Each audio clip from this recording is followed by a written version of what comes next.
रसोई में हड़ताल। मानसी बहू, ऐसा है मेरा खाना तो तुम आज बनाना ही मत। मैं तो आज बस हरी नाम भजकर ही सो जाऊंगी। ये क्या कह रही हैं माँ जी आप? ऐसा क्या हो गया जो आप इतनी नाराज हो रही हैं? क्या हो गया? अरे कल ही पालकी से उतरी हो क्या, जो इस घर के कायदे कानून तुम्हें रोज रोज सिखाने पड़े? सालों से एक ही बात बार बार समझाते समझाते मैं थक गई, लेकिन तुम दोनों के दिमाग में ये छोटी सी बात बैठती नहीं। रहने दो रेणुका, मैं समझ गई मम्मी जी क्यों नाराज है। जितना तुम मम्मी जी से पूछोगी उनका गुस्सा उतना ही बढ़ता जाएगा। मम्मी जी, हमसे नाराज होने से कोई फायदा नहीं है। हमने कितनी बार कहा है कि जब हम खाना बनाएं उस समय झूठे हाथ से रसोई के किसी सामान को ना छुएं, लेकिन ना तो कोई चप्पल उतारने के लिए तैयार होता है और ना ही झूठे हाथ लगाने से बाज आता है। वो लोग तो मनमानी करके निकल जाते हैं और भुगतना हम लोगों को पड़ता है। कुछ देर पहले। अरे भाभी, आज क्या बना रही हो? अरे क्या कर रही हो तुम? कितनी बार कहा है तुमसे चप्पल लेकर रसोई में मत आया करो। तुम्हें समझ में क्यों नहीं आता? अरे हमें तो इस घर में बहू बनकर आए हुए कुछ साल ही हुए हैं, लेकिन तुमने तो इसी घर में जन्म लिया है ना। बचपन से ही माँ जी ने तुम्हें सिखाया होगा कि रसोई में चप्पल लेकर नहीं आना है, फिर कैसे भूल जाती हो? क्या भाभी, आप भी धीरे धीरे माँ की दूसरी कॉपी बनती जा रही हो। अरे मम्मी का जमाना और था और हमारा जमाना और है। पैरों में पहनी चप्पल का खाने से क्या मतलब है भाभी? कुछ तो कॉमन सेंस लगाइए।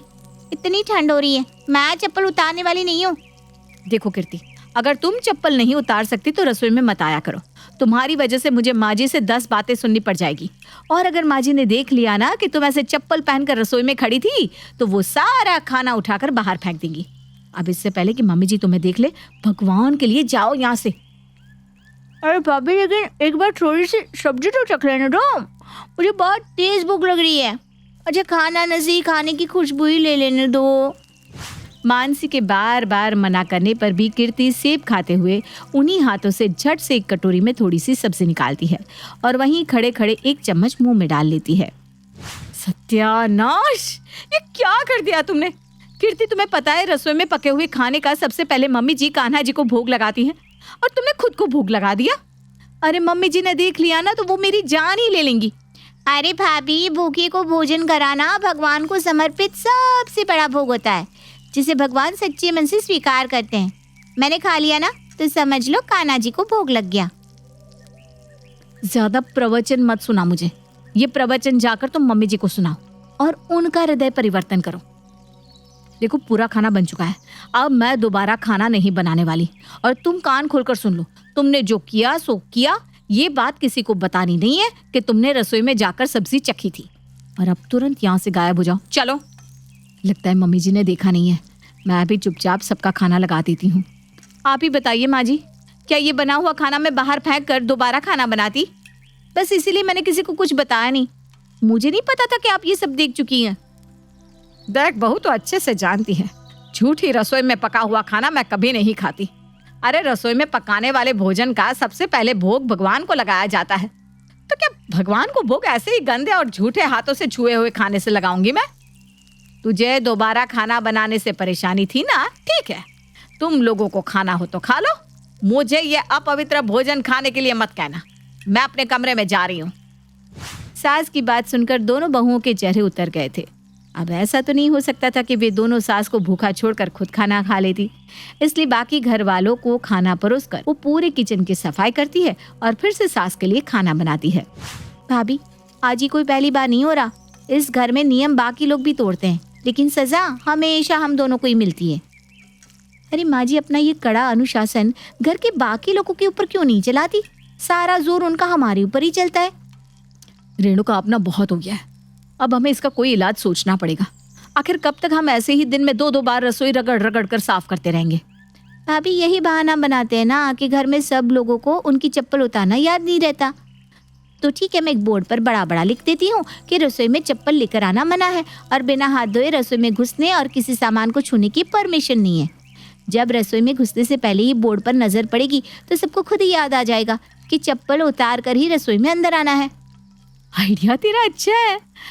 ठीक है, तो आज ही बोर्ड टांग देना। उसी दिन रेणुका बोर्ड रसोई के दरवाजे पर लटका देती है। शाम के समय। अरे रेणुका, तुम हटो, आज सब्जी मैं बनाता हूँ।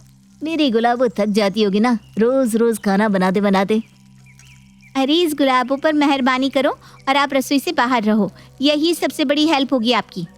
दरवाजे पर इतना बड़ा बोर्ड टांग रखा है, उसके बाद भी जूते पहनकर सीधा रसोई में घुसे चले आए आप। अभी आपके पीछे पीछे बड़े भैया भी रसोई में आ धमकेंगे।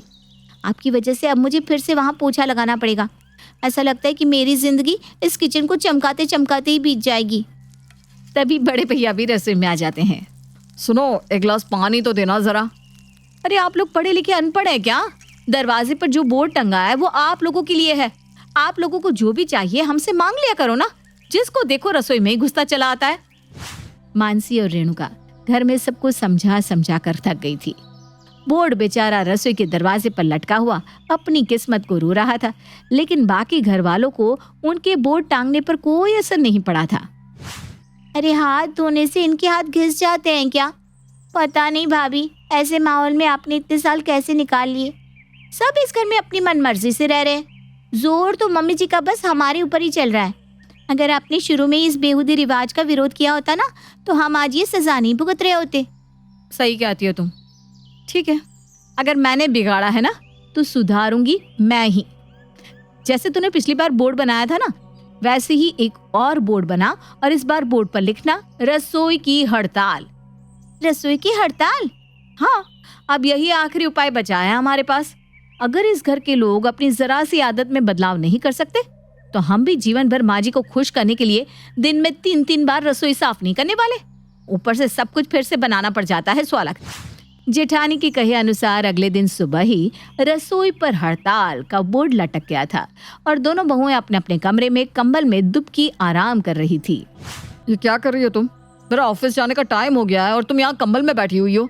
आज नाश्ता खाना कुछ नहीं बनाना क्या? आप जाकर रसोई में देख लो, आपके सारे सवालों के जवाब वहां पर मिल जाएंगे। सुबोध रसोई तक पहुंचता है तो उसे रसोई के दरवाजे पर लटका हुआ बोर्ड नजर आता है जिस पर लिखा था रसोई की हड़ताल। मम्मी, ये क्या नया नाटक है? इन दोनों को ये क्या नया नया शौक लग गया है? रोज नए नए बोर्ड बनाकर रसोई के दरवाजे पर टांग देती हैं। और अब इस हड़ताल का क्या मतलब समझे हम? देखो बेटा, हड़ताल का मतलब ये है कि दोनों बहुएं रसोई में कुछ भी नहीं बनाने वाली। उन दोनों ने रसोई के काम से हड़ताल कर रखी है। अरे तो आप कुछ कहते क्यों नहीं? वो दोनों खाना नहीं बनाएंगी तो क्या हम भूखे पेट ऑफिस जाएंगे? देखो बेटा, मेरे कहने से तो कोई फायदा होने वाला नहीं, क्योंकि जब मेरे बेटे ही मेरी बात नहीं सुनते तो बहुएं क्या सुनेंगी? मैंने आपकी कौन सी बात नहीं सुनी? बेटा, मैं बरसों से समझा रही हूँ कि रसोई में चप्पल पहनकर नहीं आते, झूठे हाथों से रसोई का कोई भी सामान नहीं छूते। लेकिन ना तो तुम्हारे कानों पर जू रेंग रही है और ना तेरे भाई के। आखिर वो बेचारी भी कब तक तुम लोगों की ये गलत आदतें बर्दाश्त करेंगी? हैं? वो भी तो इंसान है, पूरा दिन रसोई की सफाई करते करते थक जाती हैं। ठीक है, जब तुम लोग घर के नियमों के अनुसार नहीं रह सकते तो तुम्हारे साथ ऐसा ही होना चाहिए। अरे भैया, ये रेणुका बोल रही है कि आज से वो घर में खाना नहीं बनाएगी। अरे ये तीनों सास बहू एक हो गई हैं और कहती है कि आज से रसोई में खाना नहीं पकेगा। इन्हें ऐसा लगता है कि ये हमारे लिए खाना नहीं बनाएंगे तो हम जैसे भूखे मर जाएंगे।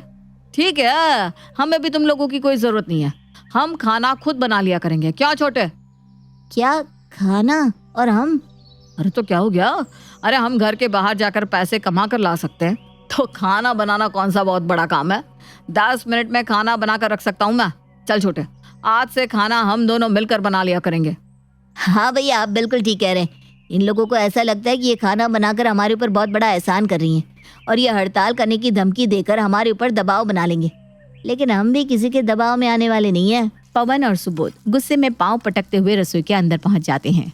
भैया, हम लोगों ने बड़ी बड़ी बातें करके पंगा तो ले लिया है उन लोगों से, लेकिन अब करेंगे क्या? मुझे तो कुछ भी बनाना नहीं आता। अरे तो रुकना जरा, खाना बनाना कोई रॉकेट साइंस तो है नहीं। तुम YouTube चलाओ, YouTube से देखकर आज हम उनसे भी अच्छा खाना बना लेंगे।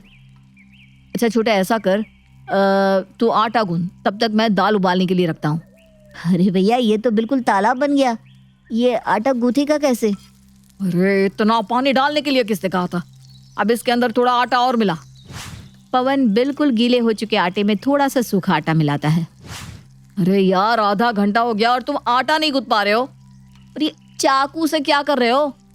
अरे भैया, बार बार आटा मेरे हाथों में चिपक जाता है। अब ऐसे में मैं आटा कैसे लगाऊं? इसलिए चाकू से हाथ में चिपका आटा छुड़ा रहा हूँ। पवन चाकू से अपने हाथों पर चिपका आटा छुड़ा ही रहा था कि अचानक चाकू से उसका हाथ कट जाता है। भैया मेरा हाथ कट गया। बहुत खून बह रहा है।